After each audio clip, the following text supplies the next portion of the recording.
Hey, what's good, YouTube? My name is Brandon. Welcome back to my channel. And if you're new here, I appreciate you stopping by and I welcome you as well. Today we're going to be cooking up some Porterhouse steaks on our char griller Akorn grill. We're going to season them up real good and I'm going to show you how to achieve the perfect medium steak. You want to see how it's done? Stick by and we'll get right to it. Alright, y'all. So what we got is T-bones, Porterhouse. Well, this one here is teetering on whether or not it's a T-bone or a Porterhouse. This one made it over to being a Porterhouse.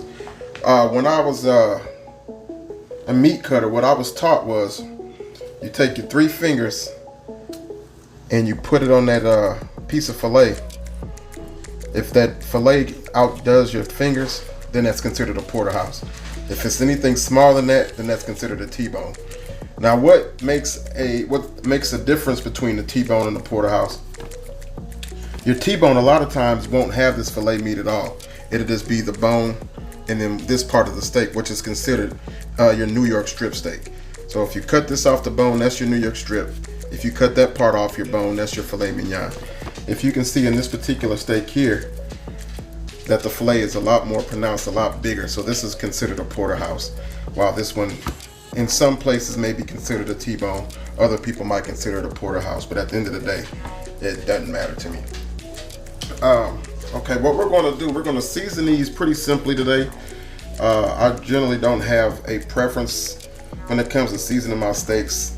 Salt and pepper and garlic a lot of times, but when you're doing high heat and when you like a lot of pepper on your steaks like I do, a lot of times the high heat has a tendency to burn the pepper and almost cause it to clump up or whatnot. So to eliminate that and still get that pepper taste, I'm gonna show you a little something. You can use white pepper, and when you use that white pepper, you can just rub it into the meat because we're gonna let it sit a little bit.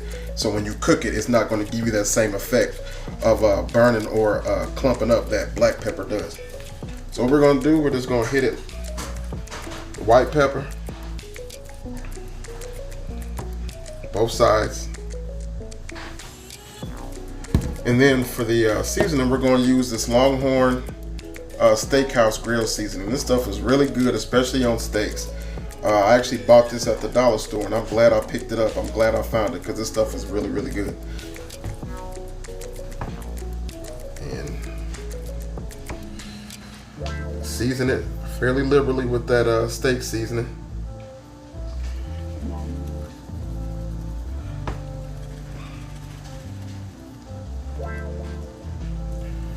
And it's kind of patted in. We're going to let it sit in the refrigerator for about 30 minutes or so. So it's going to tack up to this meat and it's going to start drawing moisture out. It's not going to look dry like that. It's going to be wet. Flip that over. Flip that one. We're going to do the same thing. White pepper.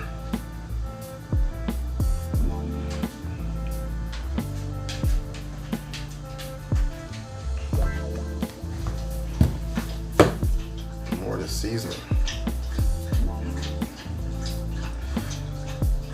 So comment down below for me. How do you like your steaks?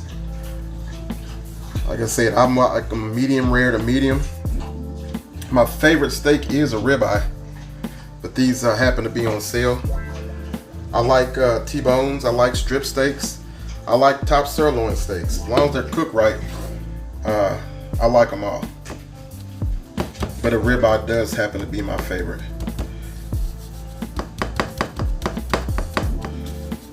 All right, y'all, that's all we're gonna do for seasoning. I'm gonna put these in the fridge, and then I'm gonna go ahead and get my Akorn started, and I'll see you guys out by the grill. All right, y'all. You can see this grill's good and hot. It's probably about 550 degrees on the surface, and that's what we want.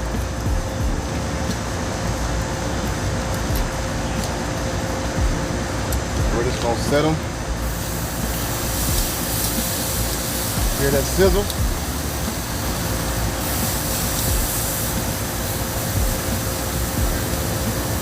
We're gonna try to get those grill marks that everybody looks for. I'm not gonna lie, I'm not the best at getting grill marks on steak, but then again, I don't really worry about it too much. I'm more concerned with the way it tastes. So we're gonna let them sit here for about a minute and a half, and then we're gonna make that a quarter turn. See what we come up with. I'll see you back here in about a minute. All right, y'all. It's been a minute and a half. We're just gonna make a quick little quarter turn.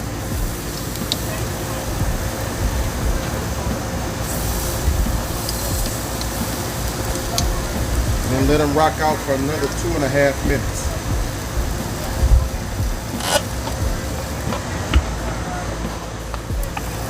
All right, folks.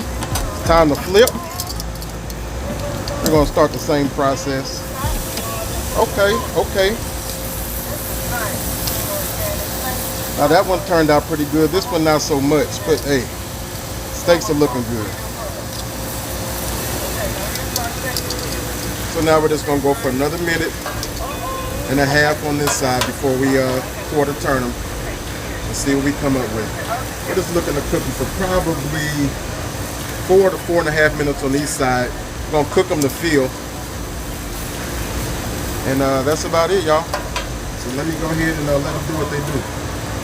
It's time to pull these things off. I flipped them and did the other 3 to 3.5 minutes on the other side. So now we had a total cook time of about 9 minutes, 4.5 minutes per side.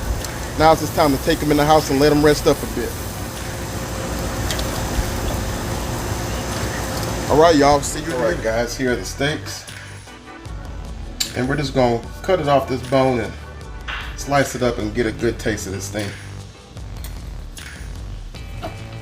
Pretty much just fell off of that side.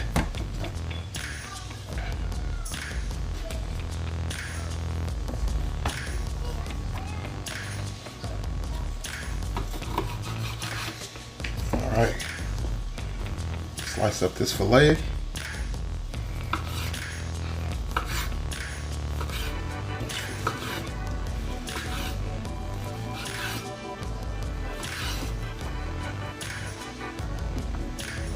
Strips.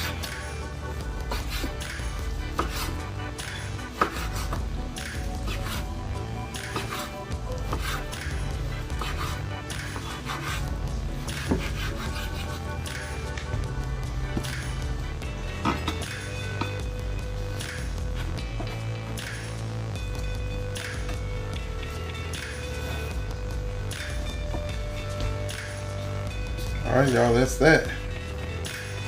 Let's give this thing a taste.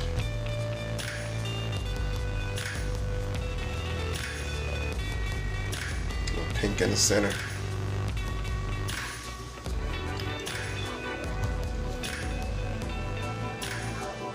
That thing is spot on. Taste that pepper, that smokehouse seasoning, or that special seasoning from Longhorn Steakhouse grill seasoning. This is an awesome steak. Now we're gonna get a little taste of this filet. Same, medium, just like we want it.